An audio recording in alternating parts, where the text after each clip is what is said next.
Floor-to-ceiling kitchen cabinets look flawless on Pinterest. They can also quietly drain tens of thousands in costs you never saw on that quote. And right now, homeowners over 55 across America are pulling them out after barely 2 years. The ugly truth nobody tells you before signing involves unreachable storage, a serious fall risk backed by CDC data, a resale myth the numbers flatly contradict, and one revelation at number 1 that suggests this trend may already be dying. But the warning signs start with something deceptively simple. Dust doesn't vanish when you stretch cabinets all the way to the ceiling. It simply finds a new hiding spot, one you are less likely to reach. The marketing claims often promise a maintenance-free kitchen, but real homeowners know better. Olive Branch Woodworking points out that while the old open gap above standard cabinets collected dust you could wipe away in minutes, the upper shelves of floor-to-ceiling cabinets quietly gather their own layer of grime. These top shelves often sit at 96 inches or higher. For most of us, that means dragging out a step stool or small ladder just to see what is up there, let alone clean it. Grease from everyday cooking rises and settles inside those upper cabinets, mixing with dust to create a sticky film. It is not just a cosmetic problem. If you rarely open those high cabinets, the buildup can go unnoticed for months or even years. Instead of a quick monthly swipe with a microfiber cloth, you are now looking at a deep clean that involves balancing on a ladder, reaching overhead, and sometimes scrubbing stubborn grease. For anyone with shoulder, knee, or balance concerns, that is not a small ask. What started as a promise of a seamless, easy care kitchen turns into a hidden chore. The dust did not disappear, it just moved to a place that is harder and riskier to clean. For homeowners who value comfort and aging in place, that is a trade-off worth questioning. The first sign that floor-to-ceiling cabinets are not all they seem might be as simple as the dust you cannot see but still have to deal with. A flat ceiling is almost as rare as a truly square wall, especially in homes built before the 1970s. Installers from Barucci Kitchens start every project by pulling out a laser level, not for show, but because even a 1-inch slope across 12 feet can send a cabinet run visibly off kilter. In older houses, it's common to find ceiling height differences of more than an inch from one corner to the other. That means every cabinet must be shimmied, scribed, and sometimes trimmed on site piece by piece. The process begins with a detailed survey, measuring every high and low spot, checking for hidden ductwork, and mapping out where studs actually sit. If the wall bows or the ceiling dips, installers cut custom filler strips or scribe panels to match the curve. They use adjustable shims behind each cabinet to create a level line, then fasten everything to blocking or backing boards for stability. All of this takes time and skill, and extra materials, none of which are usually included in the base quote. Barucci Kitchens calls this the change order moment. That's the point when the installer pauses, points to the laser line, and explains that extra labor is needed to get a seamless look. In practical terms, that means a 15 to 20% bump over the original installation price, just to address the quirks of your walls and ceiling. Even standard features like crown molding or decorative trim become custom work, with each piece cut to mask gaps or uneven joints. For homeowners, especially those planning to age in place, the surprise is not just the dust or the reach, it's the bill that arrives after the cabinets are already on the truck. The only way to avoid it: insist on a full pre-fit survey and a written checklist of installation steps before signing any contract. That's how you keep a Pinterest dream from turning into a real-life invoice shock. 8-foot ceilings are the rule in most American homes, not the exception. Yet floor-to-ceiling cabinets are designed with 9-foot or even 10-foot ceilings in mind. Ranny Blair Weedman. Remodelings points out that these cabinets look their best when there is extra height, room for a crown molding detail, a bit of breathing space, and plenty of vertical stretch. But in a classic 8-foot ranch or Cape Cod, that margin disappears. The top of the cabinet ends up pressed right against the ceiling, or worse, forced to squeeze in with a skinny filler strip that never looks quite right. Cabinets.com spells it out. A 42-inch upper cabinet on an 8-foot wall leaves almost no room for trim or ventilation. The result is a kitchen that feels boxed in, with a wall of wood looming overhead. There is no space for the crown molding that gives a custom kitchen its finished look, and no gap for lighting or air to circulate. Instead of a seamless designer finish, you get a top-heavy effect that can make the whole room feel squat and crowded. For most standard homes built after World War II, this is not just a style quirk, it is a hard limit. The trend was made for lofts and new builds with soaring ceilings, not for the average American house. If your kitchen is 8 feet from floor to ceiling cabinets may not fit the way the magazines promise. That is a reality check worth having before you order a single cabinet. A small kitchen does not get bigger just because you run cabinets from the floor to the ceiling. In rooms under 120 square feet, that wall of wood quickly turns into a visual barricade. Instead of feeling open, the space can shrink before your eyes. Block renovation has seen it happen again and again. A full height cabinet run swallows up the room, leaving nowhere for the eye to rest. The effect is even stronger if the cabinets are a dark color, or if you cover more than one wall. Suddenly, the kitchen feels less like a gathering spot and more like a storage closet. Designers and homeowners often clash over this point. The glossy catalog photos show seamless towering cabinets and sprawling kitchens with high ceilings and plenty of light. But in the real world, especially in older or modestly sized homes, the same approach turns cozy into cramped. Tom Howley, a kitchen designer, recommends waist-height pull-out drawers in smaller spaces to free up headroom and give the room a chance to breathe. That way, you still get storage, but you also keep the sense of openness that makes a kitchen inviting. Block renovation suggests a selective strategy. Limit floor-to-ceiling cabinets to a single wall or a tall pantry in the corner. Lighter paint finishes and glass front doors can also help, breaking up the visual mass and letting in more light. For anyone with a kitchen under 120 square feet, these choices can mean the difference between a space that feels open and one that feels boxed in. It is not just about fitting more in, it is about making sure you want to spend time there. Natural light is the soul of a kitchen, but floor-to-ceiling cabinets have a way of shutting it out. Every extra inch of cabinet comes at the cost of daylight, often swallowing up the window trim, transoms, and even the character details that make older homes feel special. Designer Emily Henderson, author of The New Design Rules, has documented how homeowners regret losing their original windows after trading them for more storage.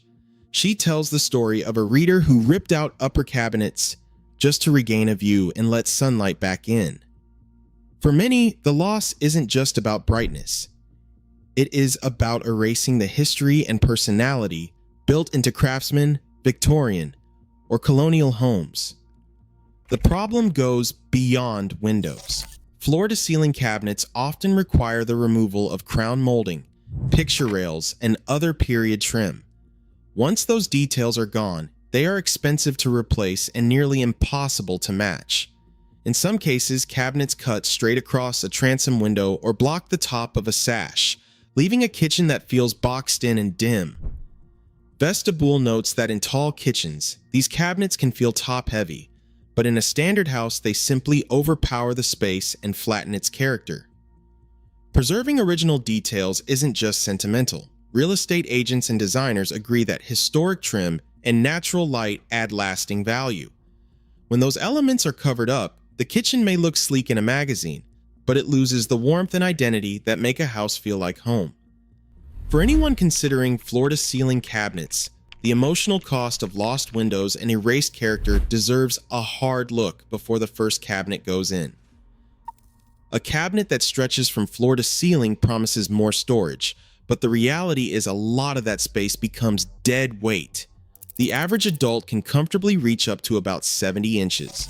On a standard 8-foot wall, the top shelf of a 42-inch cabinet sits at 96 inches, more than 2 feet above what most people can grab without a ladder. For women over 55, who make up the majority of U.S. single-family homeowners, that upper third is not just inconvenient. It is functionally off-limits. Cabinet IQ calls this the dead zone problem. You pay for every inch, but a big chunk of your cabinet budget goes towards shelves you will rarely use. Here is the math. If you install 10 feet of floor-to-ceiling cabinets, roughly 25% of the interior volume lands above your safe reach. That means 1 out of every $4 spent on tall cabinetry buys storage for holiday platters, old wedding china, or things you will need a step stool to find. For anyone thinking about aging in place, that is a steep price for what amounts to a decorative box. There are solutions, but they come with a catch. Pull-down shelves and motorized lifts can bring the top shelf down to you, but each unit adds anywhere from $300 to $600 per cabinet. Even then, you are paying extra just to unlock space you already bought.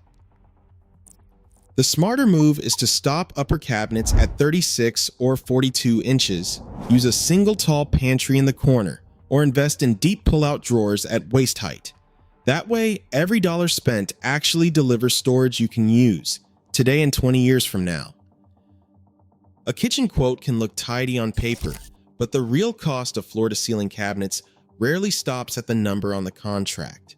The jump from stock to semi-custom to fully custom is not just about style. It is a leap in price that can catch even careful planners off guard. Shaker cabinets breaks down the tiers. Stock cabinets run $100 to $300 per linear foot. Semi-custom ranges from $150 to $650 per linear foot.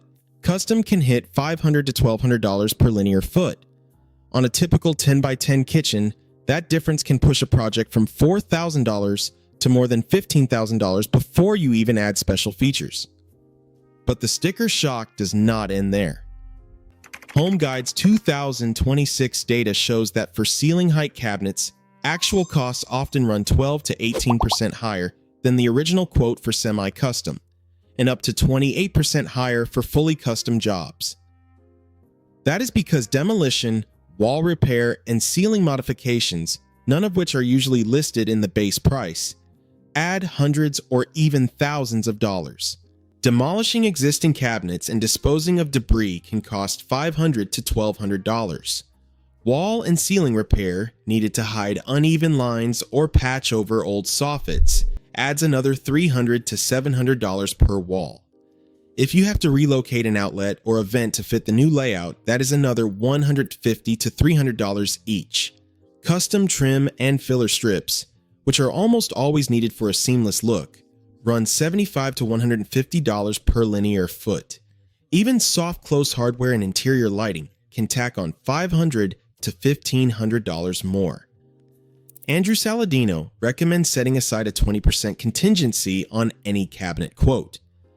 For a $10,000 project, that means $2,000 extra, just to cover the surprises that come up once the walls are open.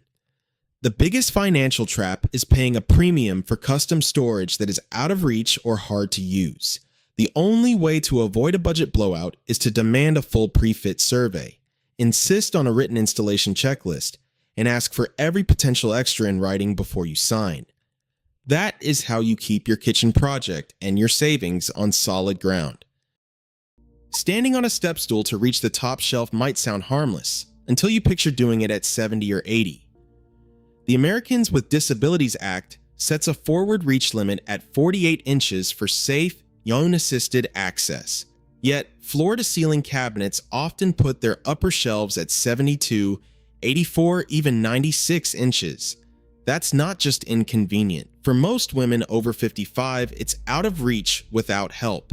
The National Kitchen and Bath Association calls for pull-down shelves and lowered uppers in any kitchen designed for aging in place. But these features rarely come standard. More often, the only way up is a ladder or a wobbly stool. The Centers for Disease Control reports that falls are the leading cause of injury for adults over 65. 12% of those falls happen on household steps or stools. In the kitchen, reaching high cabinets is one of the most common triggers. It's easy to forget when you're planning a remodel, but a single misstep can change everything. The extra storage promised by floor-to-ceiling cabinets comes with a hidden risk. Every time you climb up, you're betting against the odds. Before signing off on a kitchen that looks good in a magazine, ask yourself, will I still be able to use this space safely in 15 years? For many, the answer is no. The promise of a big resale payoff is everywhere in kitchen marketing, but the numbers tell a different story. The 2025 Cost versus Value Report from Zonda Media, which tracks 119 United States markets, shows a typical kitchen remodel returns 66 cents on the dollar. When you look at upscale projects, the kind that include floor-to-ceiling cabinets and custom work, the average return drops to 37%. That means a $161,000 major remodel puts only $60,000 back into your home's value when it comes time to sell. Real estate agent Peter Clark says it plainly: for every dollar spent, homeowners get about 74 cents back. There is no published study, not cost versus value, not the National Association of Realtors, not Who's, that singles out floor-to-ceiling cabinets as a resale driver. The claim that these cabinets add value is marketing, not data. Andrew Saladino, co-founder of Kitchen Cabinet Kings, points out that a focused $28,000 kitchen refresh beats a gut renovation on return every time. The more you spend on custom and ceiling height features, the smaller the percentage you recover. For homeowners looking to age in place, the real financial trap is not just the extra cost up front. It is paying a premium for a trend that may not pay you back, especially if it makes your kitchen harder to use or less appealing to future buyers. Floor-to-ceiling cabinets once dominated design magazines and social media feeds, but the tide is turning. The 2026 Who's Kitchen Trend Study reports that wood finishes have overtaken white for the first time in nearly a decade, with wood now at 29% and white slipped to 28%. Traditional kitchens are also gaining ground, jumping 5 points to reach 14% of new remodels. These changes tell a bigger story. The market is drifting back toward warmth, detail, and the kind of breathing room that comes from keeping upper walls open. Top designers are quietly updating their advice.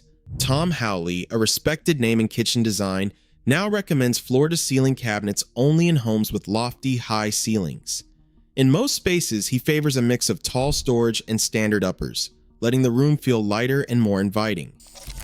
Decor Cabinets echoes this shift, noting that full-height cabinetry on every wall is becoming less common in both new builds and renovations.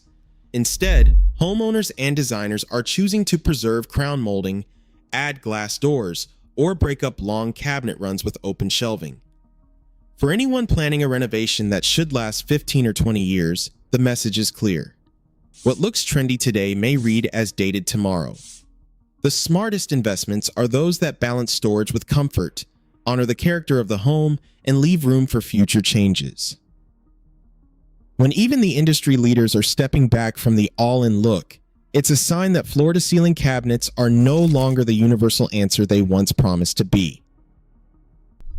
Every year, thousands of homeowners over 55 invest tens of thousands of dollars in floor-to-ceiling cabinets, only to find themselves reaching for step stools, paying for custom fixes, and watching the trend shift before their kitchen even ages. Today, real usability and long-term comfort matter more than showroom promises. The real luxury is a kitchen that lasts as long as you do. What would you choose for your next remodel?